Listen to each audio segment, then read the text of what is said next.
time, but I want to open the floor. Yeah. Okay. How do you know you have the right therapist? The right therapist? Yeah. How do you find the right therapist? For me, I'll be honest with you, I felt it. I felt that's her when I saw her. Because I had gone through other therapists before. And I was looking for a therapist because, like I said, I wanted to be a better mom. I thought it was worse mom because my daughter had gotten on drugs. It was something I did because you know it came from the tree that I branched in the Bible. That look at the tree and the fruit don't fall, whatever. I put that out of context on my life. That's why I said you can read scripture and take it out of context. So I started judging me because I felt my tree when my daughter was on drugs and I had teenage pregnancy. So all I did was judge me. But when people saw me the way y'all see me, I partied, I did it all, trust me. Went to camp, I roller skates. I said, oh, me got this?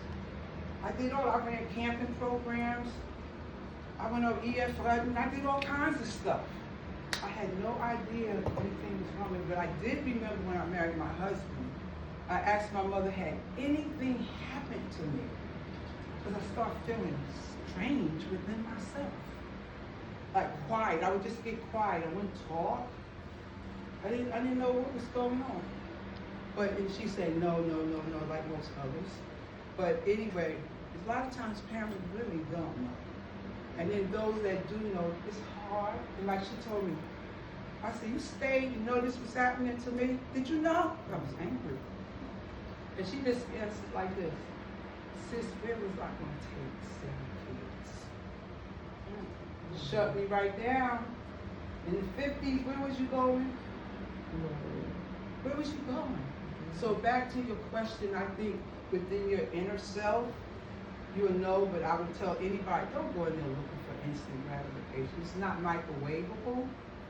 We do microwavable everything. It takes time for them to get to know you and you to know them. They're not God, they're just people working with the mind. Some of them don't know. Some of the therapists, my therapist left, for instance, when she got ready to retire, she wouldn't leave until I found the therapist. Because people walk out and they leave you in the middle, like you disassociated. This person know me 12 years. They can't just get up and leave you like that. Because somebody else don't even understand. Even the therapists don't understand EMDR and disassociation. So one of my jobs also for me, and I can say this because y'all know the word too, I feel like the Lord has placed me in these places to help each other learn from each other. That we're teaching, they teaching me and I'm teaching them to help someone else as well. Because when I learned that people go in therapy, they're cats and dogs, they're all these things, and they come out looking like nothing. But when they go in there, because the trauma's so bad, the mind do different things. So, and that's another thing, fear has a way, fear has a way of taking us away from us. Because it can be frightening. But in the meantime, I had a lot of trust, and the ones that I didn't feel right, even before I knew anything was wrong, because I was looking, like I said, for my grandson, I just started saying, no, this not right. But when I saw my grandson therapist, I said, she's coming down the hall. I said, there she go. Why I say that, I don't know, but that's how it came out. I said, she would be good for him. Well, she ended up being my therapist for 12 years. He never get to see her. I ended up being therapist. So show you how God worked, right? I'm taking him, and I ended there 12 years with her. And then when she retired, she made sure I had gone through. And let me tell you another little thing. I wanted a black therapist to see if I could find a therapist, because we also taught, when that white man doing that, don't trust this, don't do that. But I won't go there because my therapist, white, powerful. I'm not in that cult stuff. I know my history, don't get it wrong. But at the same time, I knew who she was with me. So therefore, I ended up with a black girl. She didn't want my therapist with me because she felt the age group off. The little girl was coming out because she was doing something. Out of her ignorance, even though she's a therapist, she's not educated in EMDR and disassociation. So before they're therapists, you go to a therapist, what do they qualify? What do they do? So my therapist was willing to go back to school. So that made a difference also. So a lot of therapists may not know. They may now because of modern people coming out more with delayed, disassociation. And when people say, what is multiple personality? It is under the multiple personality disorder. But I'm not JoAnn, Sue, Mary, and John. That's multiple personality. Because I can remember my therapist said, you wake up in the bar in the middle of the night, give me a call. I said, oh, me wake up in the bar in the middle of the night? It scared me, it did. I told my husband, hey, she asked me, did I wake up and go to the bar in the middle of the night? But it's the truth. But I realized she was trying to identify who I was. And then I started writing poetry, stories. I said, oh, you should read this book. I would call her 2 o'clock in the morning. Oh, the stuff got me up that I'm writing. She said, bring it in the morning. Then I read it. She said, you don't know who that is? I said, who is this child? I feel sorry for her. She said, who is she and why am I writing about her? She said, you. You should see my books of poetry. I must have about 50 journals or more. And all the handwritings are all different. And the difference why they're all different, when you was in the kindergarten, you wrote a certain way. That's how they identify. I wrote backwards. If you look at my book, I got writing backwards. Because children wrote backwards. When you crawl, they know between a certain age. So that's how they identify my ages too. And if they ask me, how old are you? I say, 3. I put 3 fingers, say, 3. Then I start saying, this little light of mine, I don't know that time. I just start laughing at myself. But I would sing, I would tap dance, and she'd go, when did you tap? I said, I didn't laugh. She said, when did you tap? I would get in there and get the tapping, you should see me. She said, tapping? I said, oh, 12 years old. That let them know what something happened at 12. So they identified certain, I had forgotten I used to take tap. So the thing is, the mind, I can't be therapist, not playing therapist, just sharing my experience with it. And I am so, so grateful to have it. And I'm so grateful to stand here and let y'all know, don't be afraid of your pain. And I'm being honest, I can feel some of it. I'm an empath, but I'm not a know-it-all. But I have lots of compassion. And love is what keeps me here. Love keeps me here. Yes. I just want to interject something. Now, many of you know, I have a sister who tells me that she has anxiety and bipolar. So for the last several years, I've been listening to her, and I've often wondered, is she really telling the therapist the truth? So I asked her one time, I said, when you go to therapy, do you ever talk about me? No. I'm probably the topic of her conversation. But what is troubling to me is that my youngest brother has gone to live with her, and she's treating him poorly. So I'm concerned that she may not be telling her therapist the truth.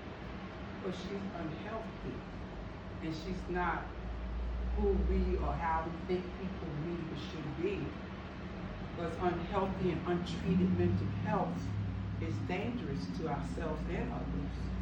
And sometimes we can't identify because we don't even know who we are under this stuff. Who would think I'll be crawling under tables and me skipping down, what's that store, Christmas song, singing. And I can tell you, baby, I said, Miss Vivian, can I get? I go in the store. Scared, look at that knife in this body. And I was heavier than this at this time, too. I'm down there in Lowe's with all the Christmas. Don't give me the Christmas light, y'all watch it. But I would get so excited. And I would skip in this store. So one day I said to my girlfriend, I couldn't find her.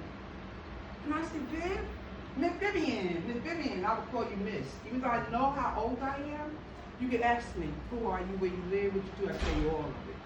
Everything you want to know. But that voice, I couldn't do anything too much with.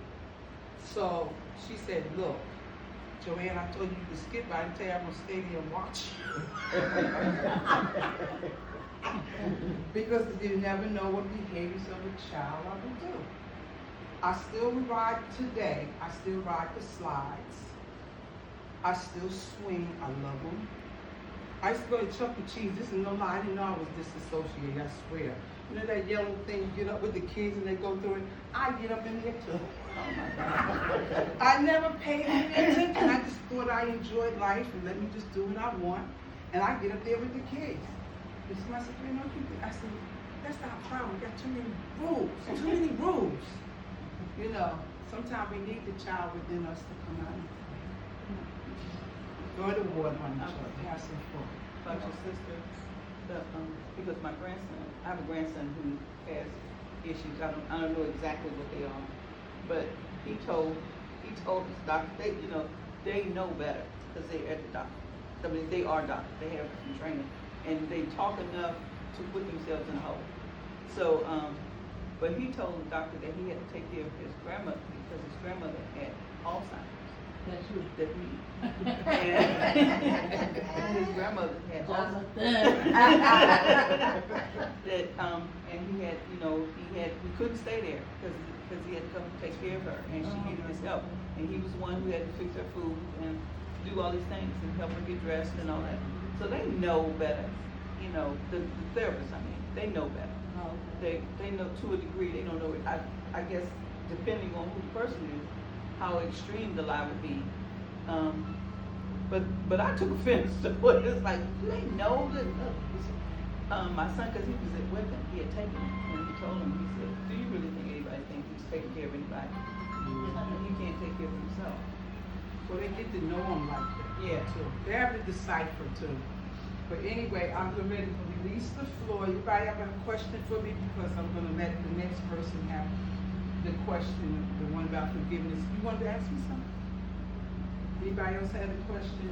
Because I can answer questions later too. Well, I'm just gonna say this. I think that you are very brave to stand up here and tell us all this. And I know that I've kept a lot of stuff to myself. And you're making me strong to know that I probably need to go get some therapy. And the real important thing is, remember, I can't remember JoAnn. Yes, you didn't remember me from 40 years ago. I can't remember. We know each other from many years ago. And I need to remember. You ready? You know when you're ready. And it will come up when you're not expecting it. Like I'm going to counseling for weight with my weight. Mm-hmm. Okay, so it's like, we gotta figure why would he eat and all this other kind of mess, So the doctor says to me, she's asking what time do I eat, who's in the house, all these questions. This is, have you ever been abused? Have you ever been sexually abused? And I was not expecting that question when I'm talking about weight. Yes, I had a lot of weight on me. Okay, and when she asked me that question, I went into right now, started crying. Because I didn't want to think about that. And I was like, well, matter of fact, yes. Good for you. Matter of fact, yes. And she said, well, do you think that's a reason maybe why you eat? And I was like, no. So, still not really facing things. And then, like you said, you feel guilty about when you did want to have sex if it was good. Mm-hmm. You feel guilty about that. And at a young age, you really don't even know what's going on. That's right. You really don't know what's going on. It's like, oh my God. And I was abused by my birth father. Okay? And it was like, am I gonna have a baby? I think maybe I'm gonna have a baby. And I have, who am I gonna talk to? You're going to believe me. That's the other thing. Who's going to I believe went to one of my friends and I was like, this happened to me. she's the same age as me, right? You know, I said, this happened to me. You know, and my mom would say, and it happened when my mom was in the house. Yes, the monster in the room. I wasn't in the house by myself. My mom was in the house. And he said, when your mom's not here, we really don't have a good time. When your mom ain't here. You know? And my mom had to work late, so I did not want to come home. You know? And so I told my girlfriend, I don't want to go home. This is what happened. You know, I want to go home. So I didn't want to go home. Okay. So she said, I don't know what to do either, so let's tell my older sister. So we're going to tell her what's going on. So she said, I don't know what to do. She goes and tells her mom, you know. And then her mom was like, this is not something that I can tell your mother. This is not something I can tell your mom. She said, I'm going to call your mom. You stay here until your mom. Who was this? This was A neighbor? good, good, Okay. my good friend's mom. Yeah.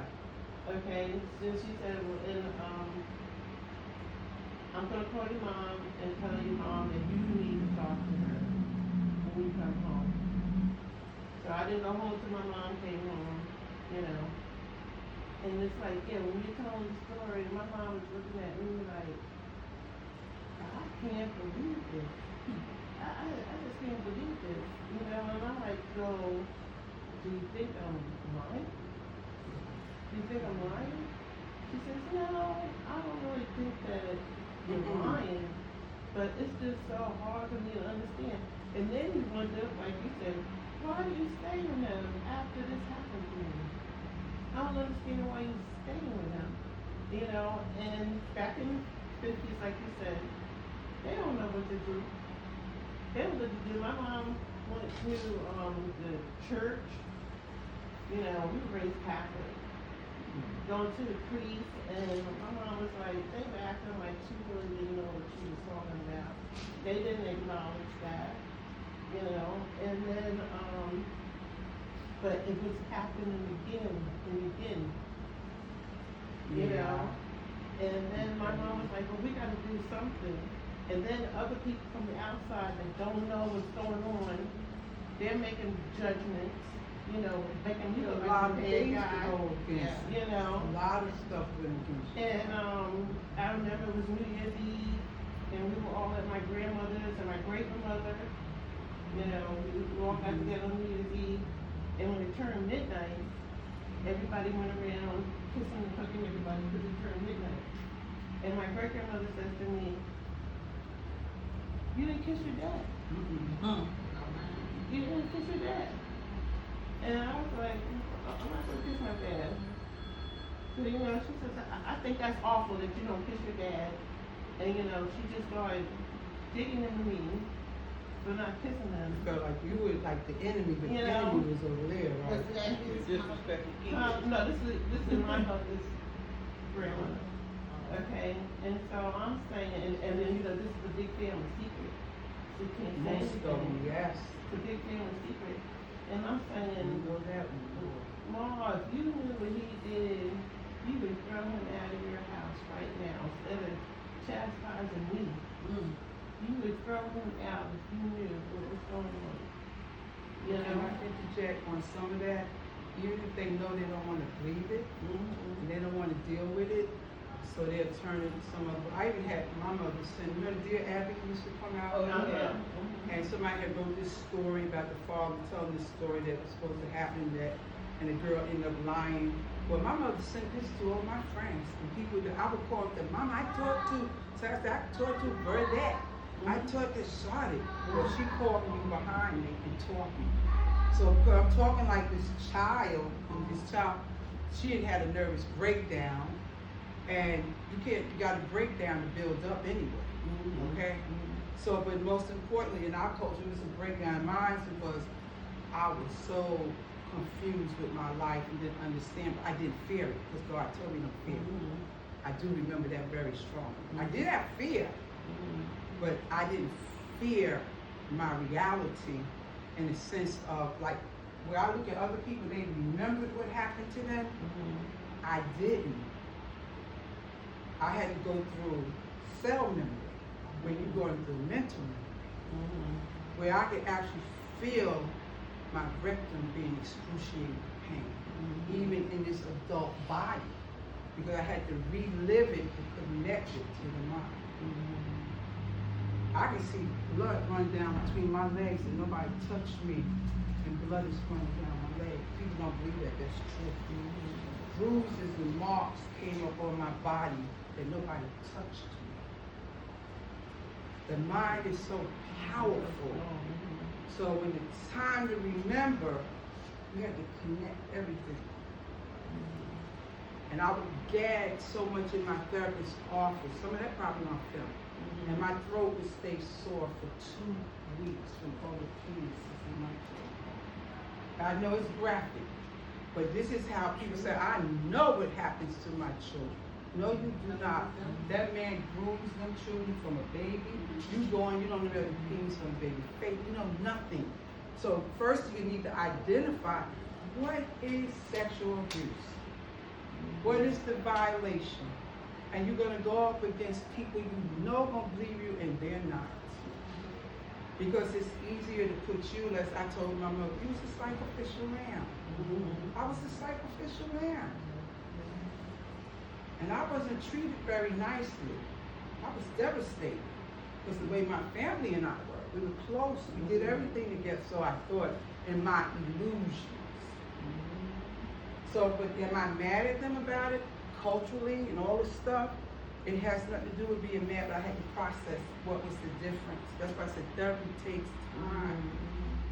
Because you're coming from, I was making excuses why everything was happening to me, but not looking at it happened to me, and I have a right to be angry.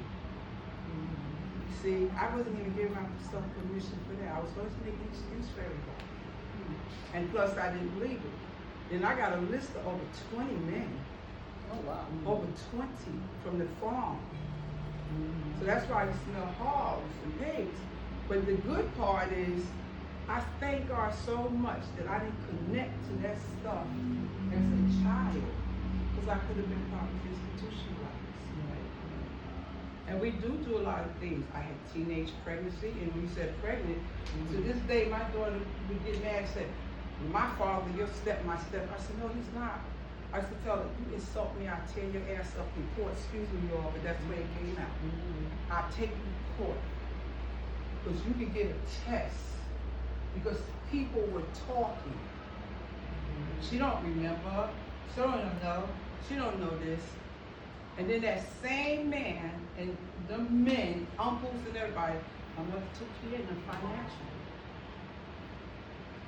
And in her mind, I knew from the past, watching her even before I knew I was abused. I said, Mom, what you doing get married at 14? And you ran away from home. Was you abused, Mama? And so parents don't tell their kids stuff like that. But now we need to tell it because it's okay. Because we're healing. We're healing. So, go ahead. I had a friend who told me that she was abused in the same room with her mother by her mother's husband. I can't remember whether she said that it was her father or what, but they were in the same room. The mother was in the bed, and he would make her get on a pad on the floor. And mother was laying there while she was being abused by mother's husband or her stepfather. And I was like, wasn't there anybody to talk to? Was there anybody? She said, no. My mother was laying there, and I know my mother heard him. She said it was just happening to be. And she is totally messed up when it comes to relationships with men and all of that. And she needs to hear this. Well, one reason why this is like really good is because everybody keeps it such a secret that you feel like alienated, like, you know, it only happened to you. But as life has gone on and I've gotten older, I was like, just about everybody I talk to has had something happen to them. Yeah. And it could have been an uncle, Yeah. you know, you want to kiss an uncle, he want to tongue kiss you. That old Yeah. You know, somebody wants to sit on there laugh, you know, and I'm finding out that, you know, I'm not alone. Okay. I was helping my auntie with her son, and I was babysit while she would go to work when I became, you know, a teenager of age, and my uncle would come through the room. I would hear him every morning. The first time he did it, he would put his hand up under the cover and try to feel my breasts. And I would get over to the window real close. No, you ain't gonna touch me. Because I was always a reader, and I read a lot of information about our bodies and stuff. My body, just educate. Because like you said, in the 50s, they didn't talk to us about our bodies and the function of our bodies and everything. So I educated myself. And I was like, no, he ain't supposed to be touching me at all. And I stopped babysitting for them.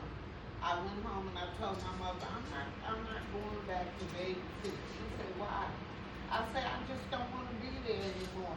I did not tell her until I was an adult what had happened. This was her sister's husband now. I didn't tell her that I was an adult what had actually been happening, but I began to remember. I was very close. My mother is one of 14 and with 6 girls. I remember my younger aunts. I used to spend a lot of time during the summer with them while I was in college, and I remember hearing them talk, and Aunt Cece would say, he's nothing but a dirty old dog. I never discussed it with them, anything. And I just said, oh my God, they said, he treats her, which was their sister, he's so dirty with her, running around with these women and stuff, and I would just listen. I said, thank God I didn't let him put his hands on me. Because if I had told my dad would have killed him.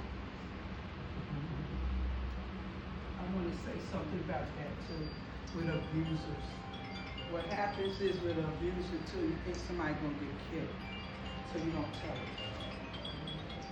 So, can I just say this? The one thing that happened to me, it was like with my stepfather, my sister's father. I was like age to like around 14, 15, and I told my mother,